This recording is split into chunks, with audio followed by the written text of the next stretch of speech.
साथियों, हमारे देश की राजधानी दिल्ली में जिस प्रकार से हमारे देश के युवा छात्र ने कल जंतर मंतर पे प्रदर्शन किया है कि वर्तमान सरकार यानी कि भारतीय जनता पार्टी हिल गई। सरकार इस प्रकार से हिली कि छात्रों के ऊपर लाठियां बरसवानी पड़ी उसको। सरकार को ऐसा लगा, ऐसा प्रतीत हुआ कि कहीं यही युवा छात्र हमारी सरकार को ना हिला दें, हमारी कुर्सी को ना हिला दें, जिस वजह से सरकार ने लाठियां बरसाना शुरू कर दिया। छात्र हमारे देश के ऐसा नहीं है कि हिंसात्मक जो है प्रदर्शन कर रहे थे, नहीं, अहिंसात्मक प्रदर्शन कर रहे थे। अपनी मांग को लेकर के राजधानी दिल्ली में प्रदर्शन कर रहे थे। उसके बावजूद भी हमारी देश की सरकार ने उन छात्रों को पिटवा दिया लाठियों से। जगह जगह से दिल्ली से इस प्रकार के फुटेज तस्वीरें सामने आई जो हर किसी को झकझोर कर रख दिया। क्योंकि एक तरफ सरकार की जो प्रशासन थी, पुलिस प्रशासन, वो लाठियां बरसा रही थे, तो वहीं उन लाठियों को खाने वाले छात्र बिलख करके, रो करके यही कह रहे थे कि आप मारते जाओ, लेकिन मैं अपनी हक, अपनी मांग को लेकर के आगे बढ़ेंगे। कल से हमारे देश में संसद का मानसून सत्र शुरू हुआ था। हालांकि संसद का मानसून सत्र जिस प्रकार से शुरू हुआ वो सही सलामत चला नहीं, क्योंकि जिस प्रकार से बाहर छात्र हंगामा कर रहे थे, प्रदर्शन कर रहे थे शांतिपूर्वक, उसी तरह से संसद में विपक्ष के नेताओं ने जबरदस्त प्रदर्शन किया। संसद पूरी तरह से गूंज गया था। केवल एक ही नारा संसद के बाहर और संसद के अंदर कल लगा, नारा लगा, धर्मेंद्र प्रधान जी इस्तीफा दो। विपक्ष के सभी नेता ये नारा लगाए। इसी विपक्ष में एक और पार्टी, बहुजन समाज पार्टी के सुप्रीमो मायावती जी ने भी वर्तमान सरकार को जबरदस्त घेर लिया, कटघरे में खड़ा कर दिया। मायावती जी ने जो बातें लिखी हैं अपने सोशल अकाउंट के माध्यम से, वो वाकई में हर किसी को पढ़ने की जरूरत है, जानने की जरूरत है, क्योंकि मायावती जी ने हमारे देश के युवाओं के हित के लिए बहुत महत्वपूर्ण बातें लिखी हैं। आज हम अपनी वीडियो में सिलसिलेवार तरीके से बताऊंगा कि मायावती जी ने क्या क्या लिखी है, क्योंकि मायावती जी ने भी दिल्ली से जो फुटेज, वीडियो, फोटो निकल करके आया है उसको देखी है मायावती जी। जिसके बाद मायावती जी ने ये पोस्ट किया है कि सरकार को ऐसा नहीं करना चाहिए था, क्योंकि हमारे देश के छात्र, युवा छात्र राजनीति नहीं कर रहे हैं, बल्कि अपनी मांग को लेकर के जो है जंतर मंतर पर प्रदर्शन किए थे। क्या सरकार को ऐसा लगता है कि किसी राजनीतिक पार्टी के बहकावे में आने से हमारे देश के इतने छात्र जो हैं दिल्ली पहुंचे थे प्रदर्शन करने के लिए? नहीं, बल्कि हमारे देश के छात्र पीड़ित हैं, दुखी हैं अपनी मांग को लेकर के। क्योंकि आप अक्सर, आज तो मैं बात करता हूं सीजेपी की, काकरोच जनता पार्टी की। काकरोच जनता पार्टी को बने कितने दिन हो गया? ज्यादा दिन नहीं हुआ। पिछले साल आप लखनऊ, दिल्ली, पटना, ऐसे ना जाने कितने जगहों पे आप देखे होंगे कि हमारे देश के छात्र लाठी खाते हुए आ रहे हैं। क्या वहां पर काकरोच जनता पार्टी थी? तब तो काकरोच जनता पार्टी का नामो निशान ही नहीं था। तब कौन छात्रों को भड़का रहा था? लेकिन इसमें एक चीज मानना पड़ेगा कि विपक्ष एक हो गया है। भारतीय जनता पार्टी को छोड़ करके जितनी भी हमारे देश की छोटी बड़ी पार्टियां हैं, सब एक होकर के हमारे देश के युवा छात्र का समर्थन कर रहे हैं। ये भी कह रहे हैं कि भारतीय जनता पार्टी को धर्मेंद्र प्रधान का इस्तीफा मंजूर कर देना चाहिए। लेकिन इस पर भी एक सवाल है, क्या एक दो व्यक्ति के भूख हड़ताल पर बैठ जाने से तो क्या शिक्षा मंत्री इस्तीफा दे दें, या फिर कैबिनेट में कोई भी मंत्री हो, क्या वो इस्तीफा दे दे अपने पद से? इतना आसान है पद से इस्तीफा देना?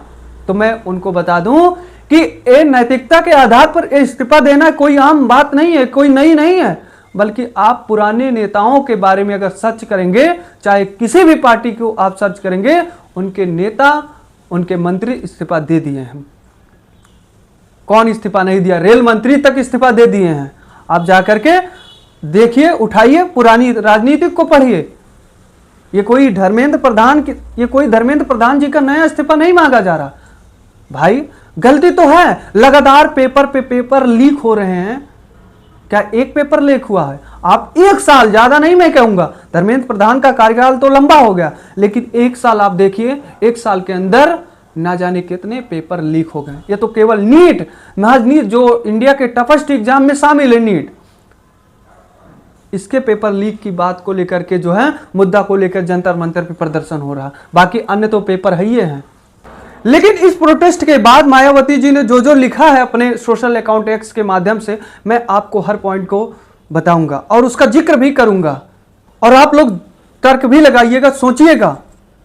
जो विपक्ष, जिसके पास एक भी सांसद विधायक नहीं है, विधायक तो हैं लेकिन एक भी सांसद नहीं है, वो पार्टी, उसके सुप्रीमो इस प्रकार से लिख रही है, अगर कहीं संसद में उनको मुद्दाओं को उठाने का अगर मौका मिलता, अगर होते ही, तो किस प्रकार से जबरदस्त बहस होता संसद में। और वाकई में एक सोचने वाली विषय है, क्योंकि मायावती जी ने सीजेपी यानी कि कॉकरोच जनता पार्टी के समर्थन में कहें या फिर अपनी स्वयं की मांग को लेकर जिस प्रकार से हमारे देश के छात्र जंतर मंतर पे प्रदर्शन किए हैं और लाठियां उनके ऊपर बरसाई गई है, कितने का सर फूट गया, कितने के कपड़ों को फाड़ा गया, कितने के कपड़ों को फाड़ा गया।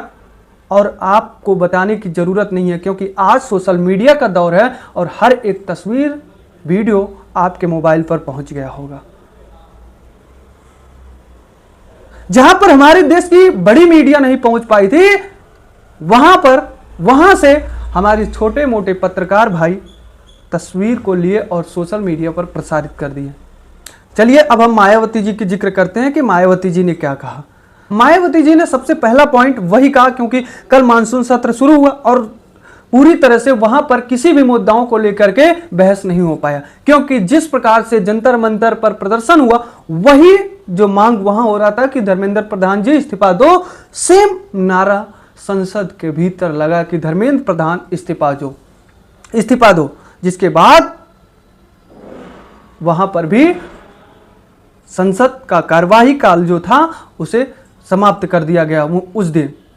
जिसके बाद मायावती जी ने यह लिखा था कि आज से जब संसद का मानसून सत्र शुरू हो रहा है, सदन से लेकर सड़कों व दिल्ली के जंतर मंतर तक विभिन्न ज्वलंत मुद्दों को लेकर जबरदस्त टकराव की स्थिति है, जिसे देश के विकट राजनीतिक, आर्थिक एवं सामाजिक हालत के मद्देनजर जरूर बेहतर सूझबूझ से टाला जाना चाहिए। मतलब मायावती जी ने कहा कि जिस प्रकार से संसद के भीतर और बाहर टकराव है, इस प्रकार से इसे सूझबूझ के समझकर इसे शांत करना चाहिए। वहीं दूसरा पॉइंट मायावती जी ने कहा कि वैसे भी सर्व समाज के करोड़ों परिवारों के लिए जीवनदायी मेडिकल आज की अति महत्वपूर्ण व विशेष ऑल इंडिया परीक्षाएं सहित राज्यों में नौकरी संबंधित परीक्षाएं आदि भी लगातार हो रहे पेपर लीक, गड़बड़ी आदि के कारण रद्द होने की अनिश्चितता के खासकर युवा वर्ग व बेरोजगार लोग लगातार काफी ज्यादा परेशान हैं।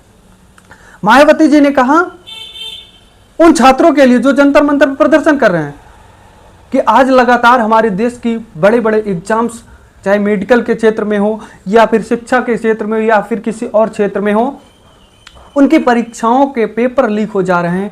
ये बहुत बड़ा मुद्दा है, इसे भी सरकार को सही से जो है इस पर काम करना चाहिए। फिर आगे मायावती जी ने लिखा, जो विभिन्न जगहों पर अनेकों प्रकार के व्यक्त किए जा रहे हैं, उनके आक्रोश व आंदोलन आज से भी प्रकट है और यह देश व जनहित से जुड़ा ऐसा अति गंभीर मामला है जिस पर पूरी तरह से काबू करने के लिए सरकार को तत्काल सख्त कदम उठाना नितांत आवश्यकता है। मतलब सरकार को इस पर बेहतर काम करके इसे रोकने की जरूरत है, ताकि हमारे देश के युवाओं का भविष्य खराब ना हो और हमारे देश के युवा लाठी ना खाएं। फिर आगे मायावती जी ने तीसरा पॉइंट में लिखा, इसी क्रम में यूपी, राजस्थान, दिल्ली सहित देश के विभिन्न राज्यों, शहरों में जिस प्रकार से अच्छे सरकारी स्कूलों व सरकारी स्कूलों में अच्छी पढ़ाई के घोर अभाव में प्राइवेट स्कूल एवं बड़ी छोटी कोचिंग संस्थाएं तेजी से पनप रही हैं, उससे यह स्पष्ट है कि देश का युवा वर्ग व उनका परिवार जबरदस्त महंगाई के इस दौर में भी अपना पेट काटकर एवं अन्य परेशानियों को झेल कर भी अपने स्तर से पूरी जी जान लगाकर आगे बढ़ने हेतु कार्य कर रहा है। मायावती जी ने लिखा, मायावती जी ने लिखा कि जिस प्रकार से आज जो है महंगाई है और जो है लगातार सरकारी स्कूल बंद हो रहे हैं, निजी स्कूल को खोली जा रही है, इस पर भी सरकार को विचार करना चाहिए। वहीं मायावती जी ने लिखा 5वें पॉइंट में, वही पॉइंट मायावती जी ने 5वें में लिखा जो सरकार बड़े बड़े मंच पे कहती है कि मैंने इतना रोजगार दे दिया, हमारे देश के करोड़ों युवा रोजगार पा गए। उसी रोजगार की बात मायावती जी ने चौथे पॉइंट में लिखा है। मायावती जी ने लिखा कि वे लोग आउटसोर्सिंग की शोषणकारी छोटी मोटी नौकरी आज से आगे बढ़कर अस्थायी व स्वाभिमानी नौकरी में अपना भविष्य बनाना चाहते हैं, ताकि इज्जत से 2 वक्त की रोटी कमाकर अपना व अपने परिवार का पेट पाल सके, जो सराहनीय है। मतलब जिस छोटी मोटी नौकरी की सरकार बात करती है कि मैंने रोजगार दे दिया, उस नौकरी पर मायावती जी ने प्रतिक्रिया दिया। इस पर मैं एक पुरानी याद दिला दूं कि मैं तो उतना मायावती जी का शासनकाल नहीं जाना हूं, केवल पढ़ा हूं। जो लोग मायावती के शासनकाल में रहे होंगे उनको पता होगा कि किस प्रकार से मायावती के शासनकाल में हर एक क्षेत्र में वैकेंसियां निकलती थी। चाहे आप ग्रुप सी के देख लें, ग्रुप सी में अनगिनत वैकेंसियां निकलती थी, अनगिनत विभाग में वैकेंसियां निकलती थी। लेकिन वर्तमान में ग्रुप सी में कितनी वैकेंसियां निकलती हैं? पंचायती राज राजस्व विभाग में मैं अगर बात करूं तो कितनी वैकेंसियां निकल रहे हैं? मायावती जी के शासनकाल में जो सफाई कर्मी की वैकेंसियां निकलती थी, माली की वैकेंसियां निकलती थी, तमाम ऐसी छोटी मोटी वैकेंसियां निकलती थी, वो गई तो गई कहां? क्या उसमें जो नौकरी कर रहे थे वो रिटायर नहीं हुए, या फिर उनमें पद खाली नहीं है? अगर खाली है तो उसे भर क्यों नहीं रही सरकार? यानी कि सरकार हर जगह निजी कर दिया है, कॉन्ट्रैक्ट के माध्यम से काम करवा रहा है सरकार। साथियों, ये थी कुछ मायावती जी की पॉइंट जो जंतर मंतर में हो रहे प्रदर्शन के बाद मायावती जी ने आकर के खुलकर जो है वर्तमान सरकार का घोर विरोध किया है। उस पर मैंने अपने वीडियो में सिलसिलेवार तरीके से बता दिया हूं। लेकिन आप लोग क्या कहेंगे? जो जंतर मंतर में प्रदर्शन हुआ और छात्रों के ऊपर लाठियां बरसाई गई, कुछ लोग तो इसे सरकार का डर बता रहे हैं कि सरकार के अंदर भय डर हो गया है कि कहीं अब हमारी कुर्सी हिल ना जाए, जिस वजह से छात्रों के ऊपर लाठियां बरसा दी है। क्योंकि सरकार को एक तरफ पता है कि जो ये बड़ी अच्छी खासी युवा समाज है ये हमारे से दूर हो रहा है। तो साथियों, यह थी आज की हमारी वीडियो। इस पर आप लोग क्या कहेंगे कमेंट में जरूर बताइएगा। तो दीजिए ब्रजेश गुप्ता को इजाजत, मिलते एक नई मुलाकात नई वीडियो के साथ। धन्यवाद।